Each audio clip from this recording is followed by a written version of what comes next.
Over to our lesson in Exodus chapter 21, and we're going to continue there.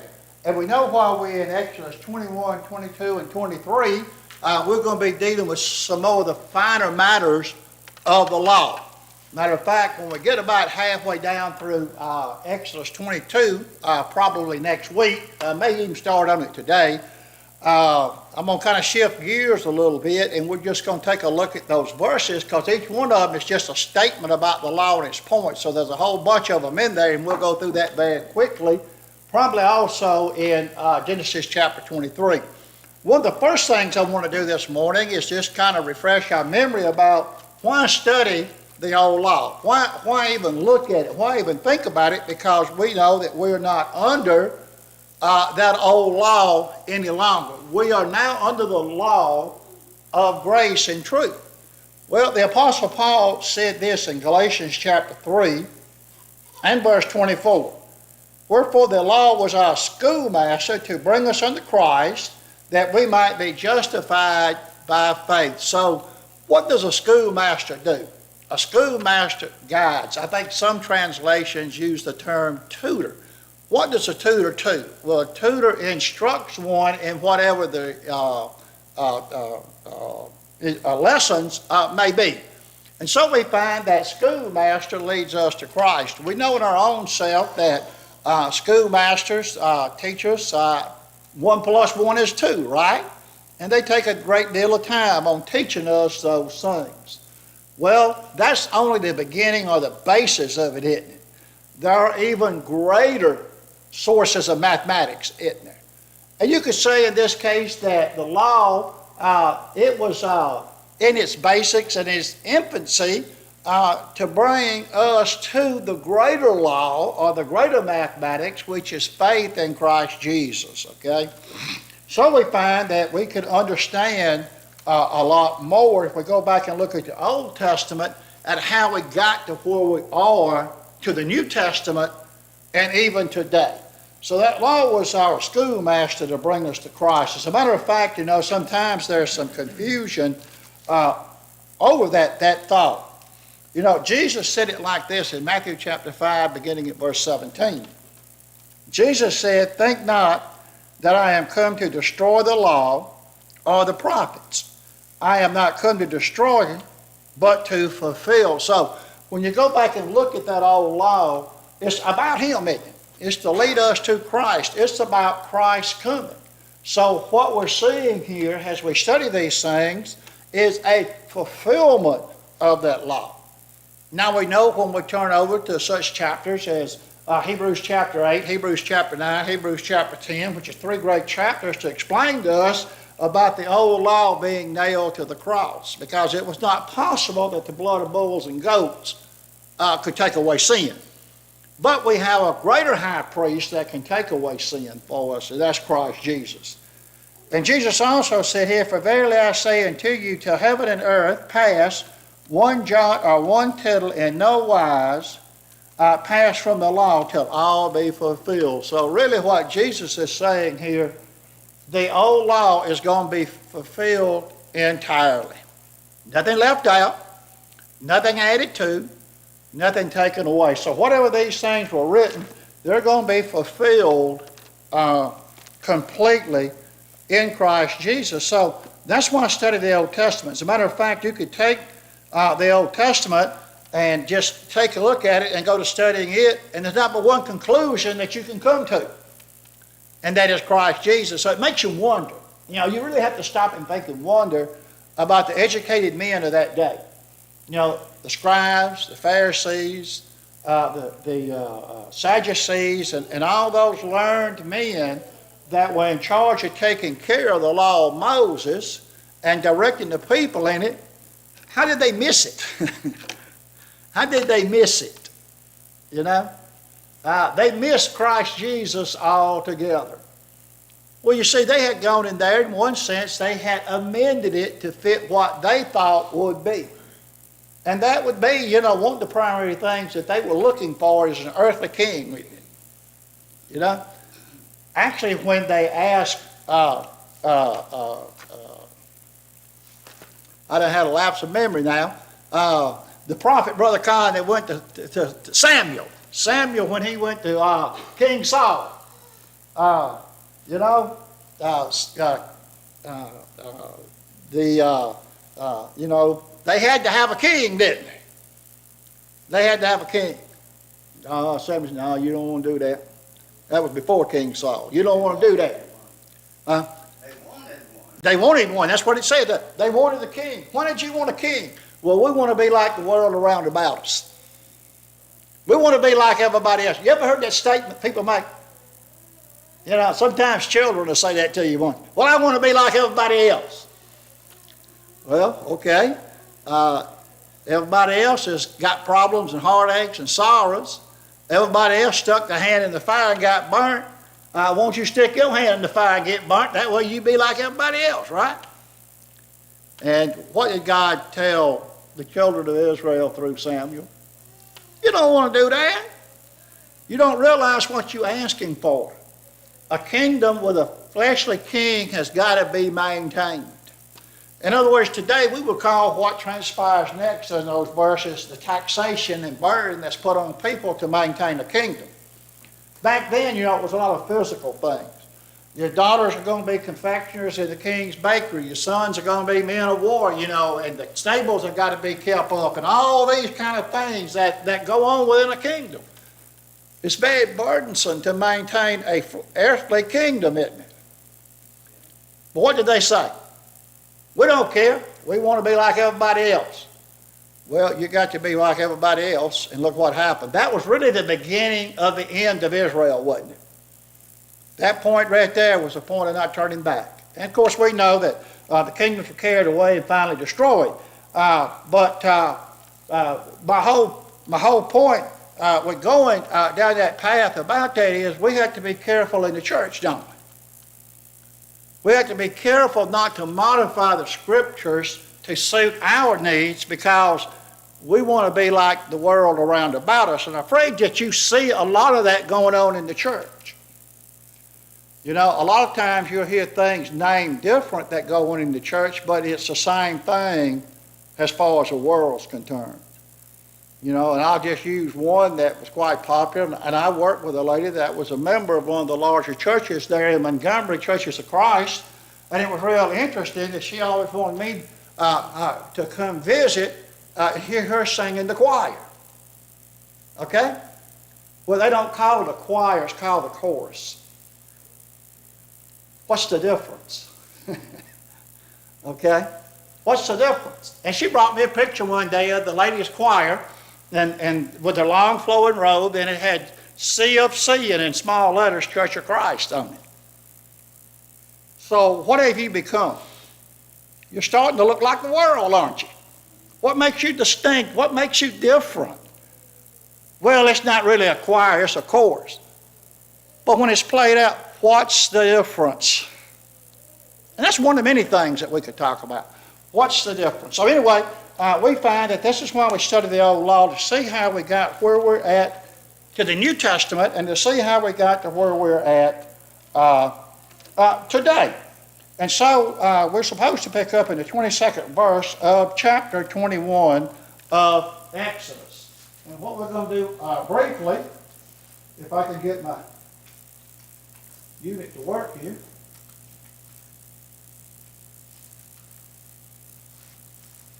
Daniel, it's on. It's not moving.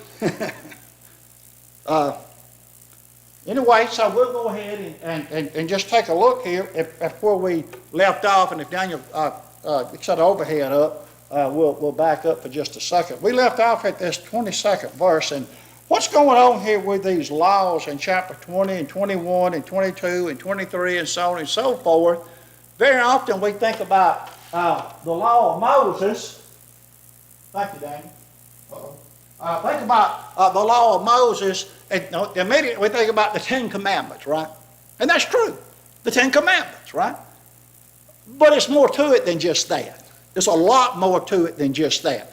When it said that Gamaliel was the doctor of the Jewish law, it's talking about the law of Moses. That was their law. Like we have our laws today under the U.S., under our Constitution, and various laws that apply to that.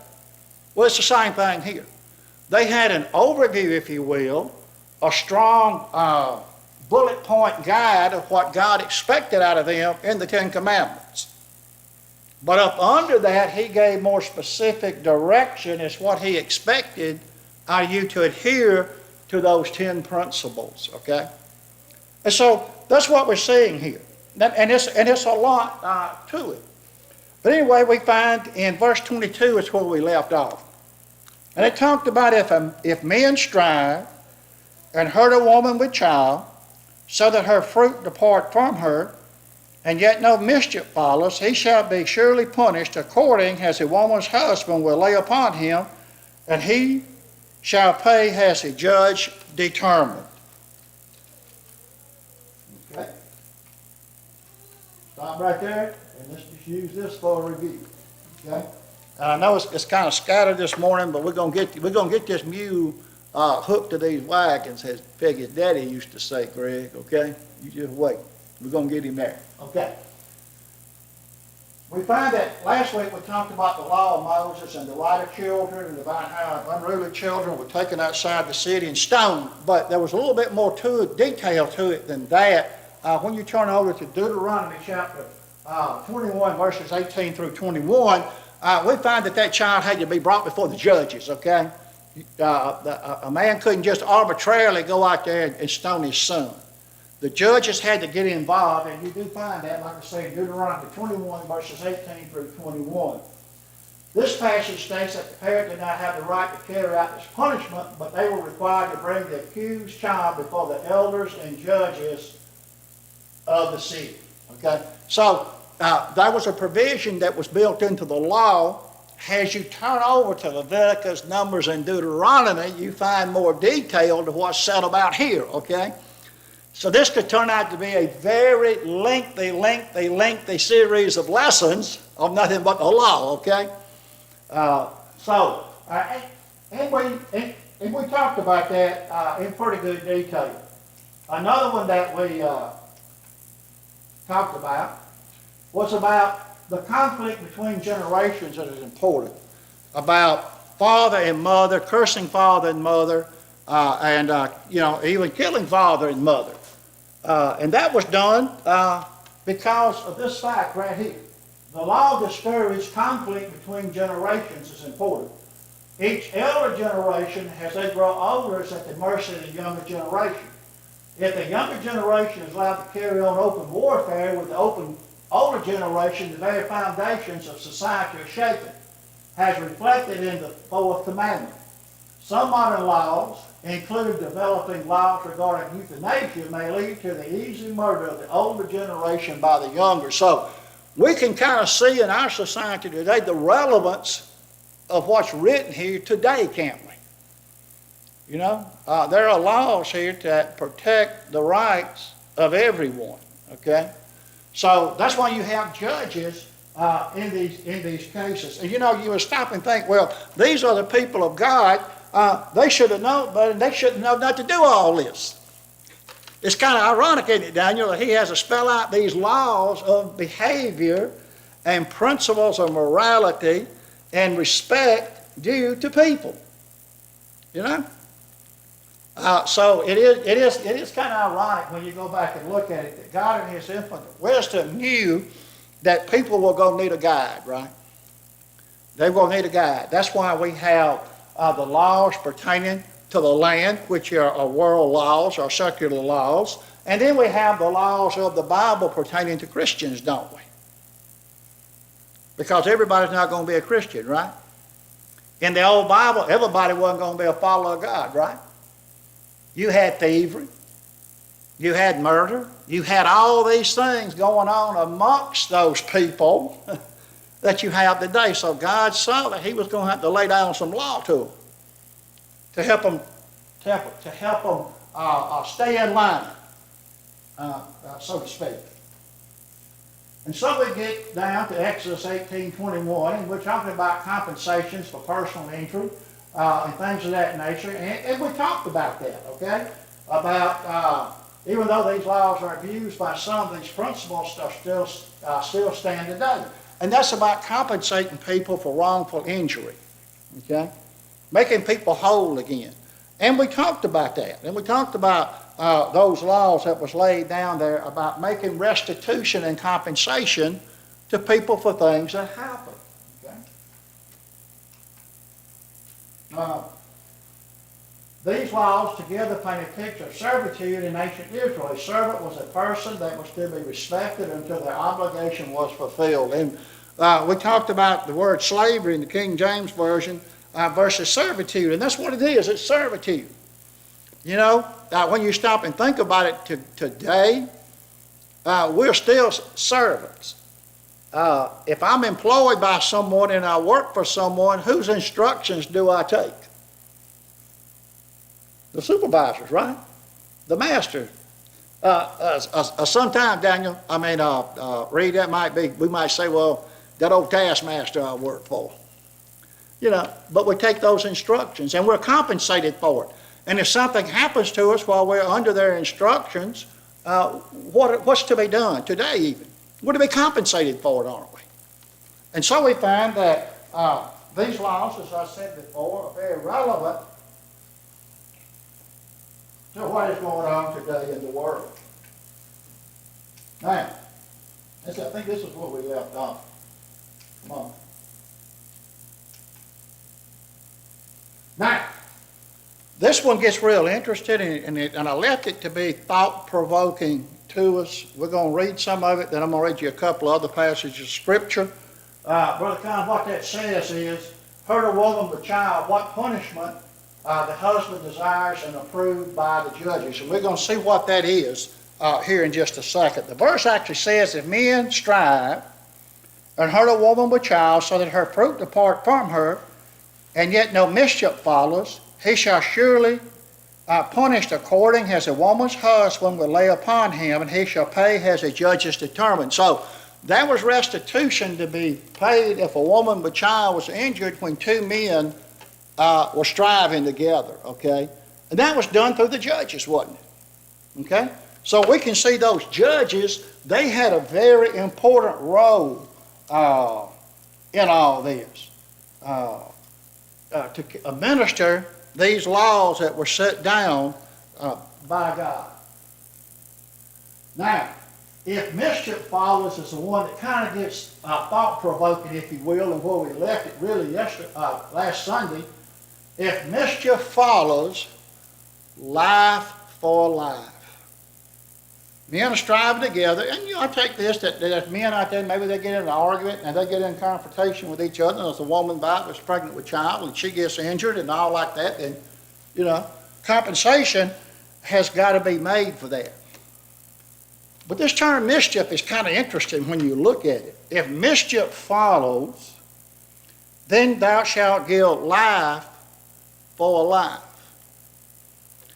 So, if these men conspire together to do something, even though this woman is injured, and she dies, or the child dies, then what's to happen?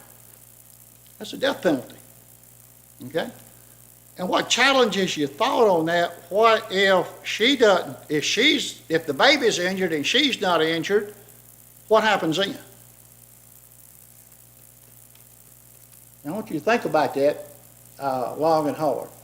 Somebody may say, well, Bobby, you're blowing that a little bit far, but that word mischief, if you want to take a piece of paper and put the word mischief and list everything mischief could be up under it, you're going to get quite a list. Okay? Now, when you take a look at this, from the overall picture of the Bible, one of the things you find a lot of controversy on today is that of, abortion. But notice what Jeremiah said in Jeremiah chapter 1, what God said to Jeremiah in Jeremiah chapter 1 and verse 5. Before I formed thee in the belly, I knew thee. Before you even formed, Jeremiah, God said, I knew you. I knew you. Okay? So, does God recognize the fruit that is in the womb? Yes, He does. He recognizes that. He recognizes that has a part of life. You say, well, how so does that fit in there, Bobby? I was looking down through here, and I was kind of doing this at ad lib, and what I was looking for is that where it says that the children that are not born neither having done good or evil. So that child that's not born, or that child that's in the womb, or that child that's being developed, has not done good nor evil. And I'm thinking that was in Galatians chapter 4. I had to think on that just a little bit here longer about that, okay? So anyway, you turn back over here. So, reckon what all is he talking about here going on here? A lot, isn't it? A lot, isn't it? And so we find, we need to stop and think about things really careful, because a lot of these things that's practiced today have been practiced down through the ages, okay? Now, you may disagree with that. You say, Bobby, you're taking that to an extreme point, but I challenge you to show me what's not included in mischief, okay? When you go there and look at that. It's kind of like in the Genesis chapter 5, God looked down upon man that he had created and saw that evil was in the heart of man continually. Does it specify what evil is there? No, it doesn't. So you take that word evil and you make a list of what all constitutes evil and see what you'll come out from under it. Okay? So a lot of this, you have to stop and think about what he's saying and what he's talking about. And so we find that the death penalty is warranted in these cases, okay? If lasting damage results, and you're going to get into this next, the eye for an eye principle always limited retribution. This law was meant to block man's natural desire for vengeance. It was not given as a license for revenge. Our tendency is to want to do more against the offending party than what they did to us. This principle can apply to our modern practices of assessing huge punitive damages in lawsuits, and this law prevents the principle that only the loss itself be compensated for, okay? And what this is talking about here, if you read on into the next verse, notice what it says here. Eye for an eye, tooth for a tooth, hand for a hand. Burning for burning, wound for wound, stripe for stripe. So, that's the general principle. Whatever damage is done to you, then that's the way you're going to be compensated back. If your eye is injured, then you're compensated back by the guilty party's eye being injured. Okay? If their hand is injured or tooth is injured, then that's going to be compensated back. Now, you're going to look and see, though, here in just a minute, that that's even taken to a high level when it comes to masters and servants. It's real interesting. Masters and servants are highly regulated in the Bible. And so we find that as we go to that part of it, and I know these slides are real busy with information on them, but that's the only way I knew to do it, and this is very condensed, okay? And I'm probably leaving a lot out to try to cover what little bit we can cover in it, okay? And so we find verses 26 and verse 27. If a man smite the eye of his servant, now watch this. God puts a lot of responsibility on the master. Or the eye of his maid, that it perish, he shall let him go free for his eye's sake. Now what about that for a strong principle? God wanted to make sure that that relationship between master and servant was one of respectability and concern. That person was treated like an individual, not as a piece of machinery or an asset, okay? In the sense that we know assets and machinery, okay? It's kind of interesting when you look at it. Notice what else it says here. And if he smite out his manservant's tooth or his maidservant's tooth, he shall let him go free for his tooth's sake. Well, you know, one of the things that did, if you just stop and think about it, if a man strikes out the tooth of his male or female servant, shall let him go free. We talked about that. These laws don't try to make the master feel a certain way about his slave. Instead, the laws guide the behavior of the master, giving him incentive to protect and honor his slave, treating them like an employee more than a work animal. It's kind of interesting, isn't it? So he said, okay, master, you need to treat this person with respect, because if you knock his eye out, you're going to have to let him go free. And when the judges, when it's brought before the judges, guess what law they're looking at? That's the judgment. That's what they're looking at, okay? Because God had already told them, now these are the judgments which thou shalt set before them. The 21st chapter, verse 1. So, you know, a man need to really heed, because really if you stop and look at it, letting him go, we're just going to look at it on a monetary gain. That's a huge loss for the master if it's a good servant, isn't it? Where's he going to find another servant to take the place of that servant that will maybe work and do like that servant?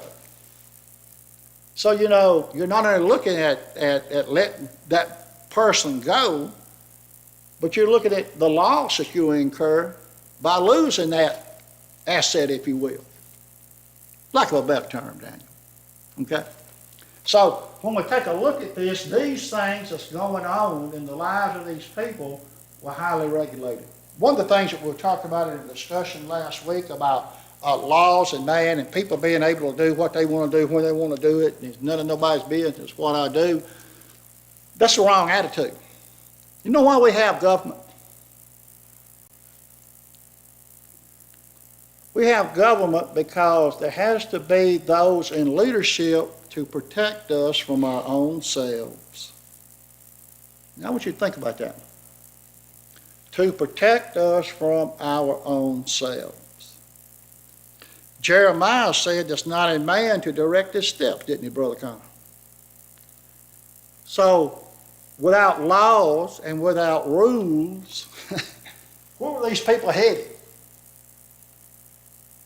You know, it was going to be a difficult time enough for God to get Jesus here with these people. Can you imagine what would have happened if they didn't have that, the chaos? We can look today and see out in some of our larger cities on the West Coast at what happens when you deregulate laws, when you take law enforcement out of it. What happens?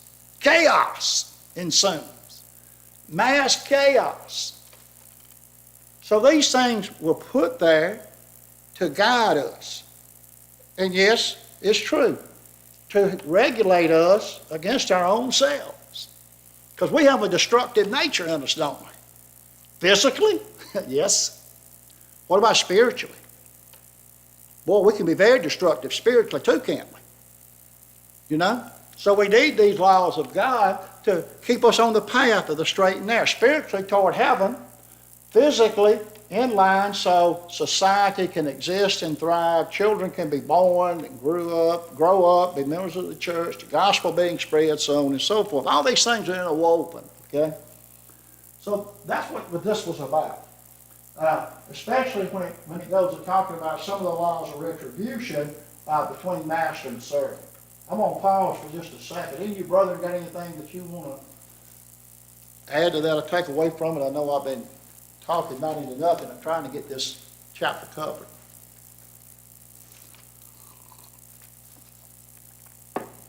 Now let's go back to Gamaliel. So when Gamaliel was teaching Paul about the Jewish law, guess what he was teaching? This very thing. But what had happened to it, it had gotten seasoned, if you will. It had got leaven influence from the whims of men. And I think a couple of years ago we went through that in a Bible lesson about, we went to the Jewish Torah and we brought up about how all these things the Jews had about you couldn't walk but 5/8 of a mile or whatever it was, but you couldn't tie your shoe, you couldn't do this, you couldn't do that. None of that was ever in the law. Okay? It was like they got after Jesus' disciples for pulling the corn, when they were hungry on the Sabbath. None of that was ever in the law. That was them. They had set up regulations physically, thinking they were approving themselves of God based on the burden and yoke they were putting on men. You know, somehow or another, in our minds, a lot of times, we think the more burdensome something is, then the more right we must be doing. Well, that's not necessarily so, is it? There are people that take things sometimes in the church, and they go off in it, and it becomes the gospel, and then it burdens them down, and they are completely miserable. You don't find that in the Bible. Now, you find that in man, but you don't find that in the Bible. I find liberty in the Bible. You find peace, and you find happiness, and you find joy. So if you're burdened down because of the doctrine and commandments of Jesus Christ, Jesus ain't the problem. Okay? It's just like with these people here. Those who are getting in trouble and burdened down, it was a burdensome law, especially when we get into all the sacrifices and all the holidays and all those different things. Yeah, it was very burdensome when you get into that part of it. But if the doctrines and commandments of Jesus Christ have us burdened and weighted down, then Jesus is not the problem. He's not the problem. Okay? Anyway, I don't know how I got off on that. If this did not teach them humanity, it taught them caution, as one rash blow might deprive them of all the rights of the future service of the slave or servant. And this self-interest obligated them to be cautious and circumspect. You know? Exodus 21, 28 through 36, we're going to kind of read through that. I may get through a little bit early, and actually I want to, so we can kind of start afresh next week. This gets into about an ox, the owner, and pits and restitution, okay? Notice what it says here. If an ox go a man or a woman that they die, then the ox shall surely be stoned, and his flesh shall not be eaten, but the owner of the ox shall be quit. Okay? That means that, the ox done this. Somebody died. It wasn't done intentionally or anything. There's no responsibility here, because there are things that's out of your control. That's what he's getting at. Okay? And you're going to see some more of that as this unfolds. There are things that's out of your control. Okay? But notice this. But if the ox were wont to push with his horns in times past, and it had been testified to his owner, and he had not kept him in, now, Greg, we're getting into negligence, aren't we? Okay? You know it. You know that ox was prone to push and go and to horn and things of that nature, and you didn't keep him under control. Okay? Now what happens? Notice what it says here. The ox shall be stoned, and his owner also shall be put to death. Now that was a general principle of it. You know this. You're responsible for this, for what happened. Okay? And you're starting to see some of this come about even today, especially with people that have these dogs that are kind of known to be vicious and stuff like that, and they get out and they hurt somebody. Who's held accountable for that? The owner is, isn't he? Because you know how that dog was. Okay? Maybe the sheriff's officer's been out there a couple of times and warned you. Maybe animal control has been out there a couple of times and picked the dog up, and then you went down there and bailed him out of the dog pound or whatever.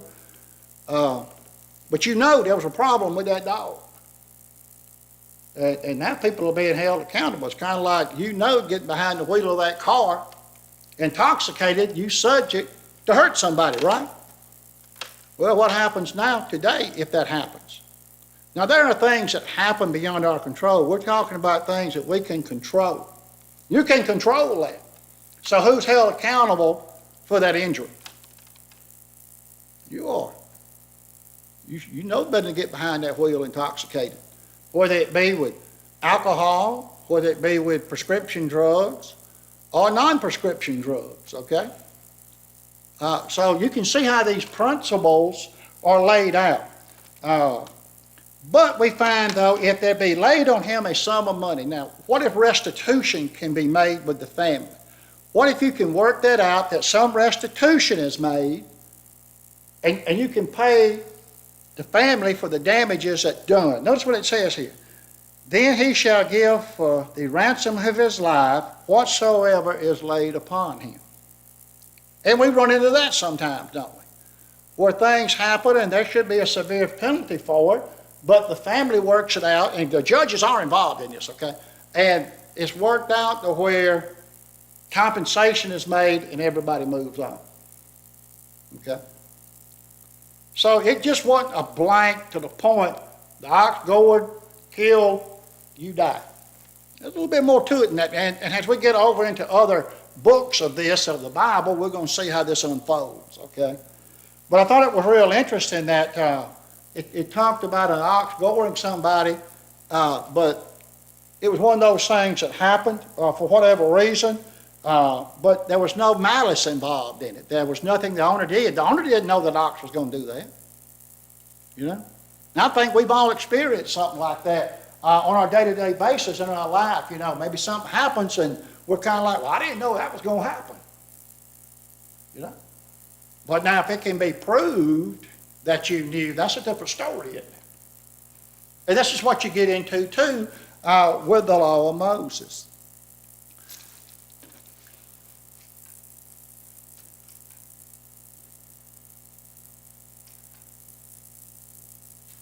Depending upon the situation, we said the ox owner could be acquitted and the ox killed, or the owner could be put to death and the ox killed. So, you know, it depends upon the nature of that situation that they're in.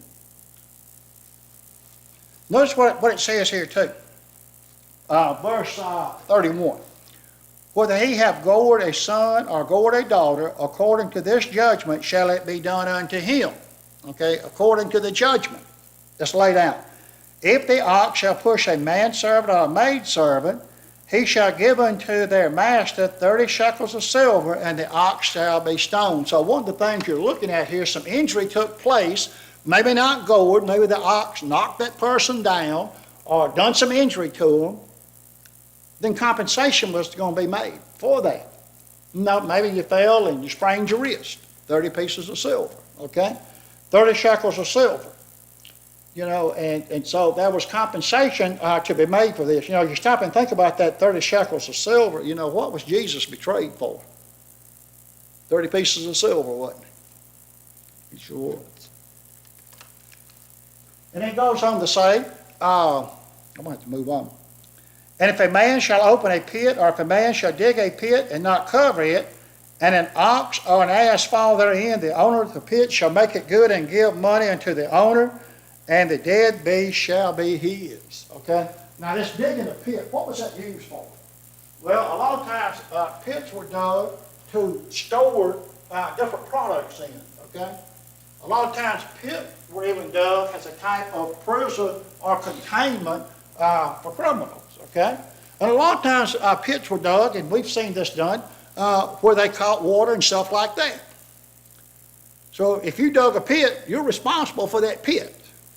Okay? You just can't go out there and leave an open pit and expect anything to happen and you not be held accountable for it. Okay? So it looks like digging pits for storage was a pretty prevalent thing back then. Okay? And so we find that restitution is going to be made of that pit if an ox or his donkey falls into it. And if one man's ox hurt another's, that he died, then they shall sell the live ox, divide the money of it, and the dead ox also shall be divided. So if something done to cause death of an oxen, guess what happens? Restitution's got to be made. The ox that's alive of the one that caused the problem is to be sold.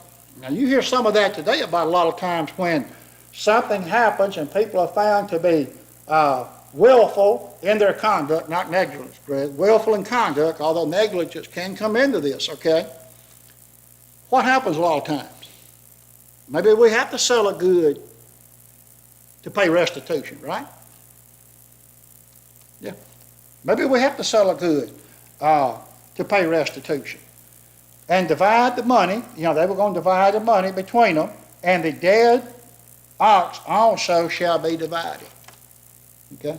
Verse 36, or if it be known that the ox used to push in times past, and his owner hath not kept him in, he shall surely pay ox for ox, and the dead shall be his own. So if that ox was known to do damage to other animals at that time, guess what was going to happen? And I think we get the principle of what's going on with all this. Even in Israel, and this goes back to a slave, was still a man. His blood brings blood guilt like that of any other man. Okay? Let's get on over here into this. I'm running a little bit behind with these slides. We find that, as we just talked about, laws of restitution concerning the owner of an oxen if a mishap occurs in the opening pit. He shall give money to the owner, but the dead animal shall be his. These laws communicate the principal responsibility for the consequences of an individual's actions upon another. The example given had to do with necessary restitution when the digging of a pit caused the death of an animal. 2 Samuel 23:20. If a man opens a pit, more likely for grain storage and water storage, pits were also used to trap animals or prisons for men, Genesis 37:24. So, as we talked about, there was various uses for these pits. If one man's ox hurt another so that it dies, then they shall sell the live ox and divide the money. These laws required the investigation and analysis of judges so that the application of the law took into account findings of intent and negligence. There is a sense in which these are simple applications for the general principles of justice and fairness. So that's what they're getting at. You know, our law may be just a sentence, right? Or a paragraph. But when you go to a law library, how many books will you find explaining what that paragraph means? Have you ever been in a fairly large attorney's office and you go in the conference room, and all around the room, tall as the ceiling, there's law books, just volumes and volumes and volumes and volumes, you know? So it's the same way with this. These are principles laid down. You'll get detailed more in other chapters that they had to look at and examine, the judges did. To a struggling Israelite farmer, fair payment for the death of an ox might mean the difference between life and death, or at least between freedom and servitude for the dead. Now that's the end of chapter 21. I made it. Now, sometimes you might want to go back and reread it and look at it because I went through it kind of fast, okay? But Greg, how many years Paul spent with Gamaliel studying just what we went through, okay? So it's a lot. Believe it or not, it's a lot. And we'll stop right now and we'll get ready for our worship service.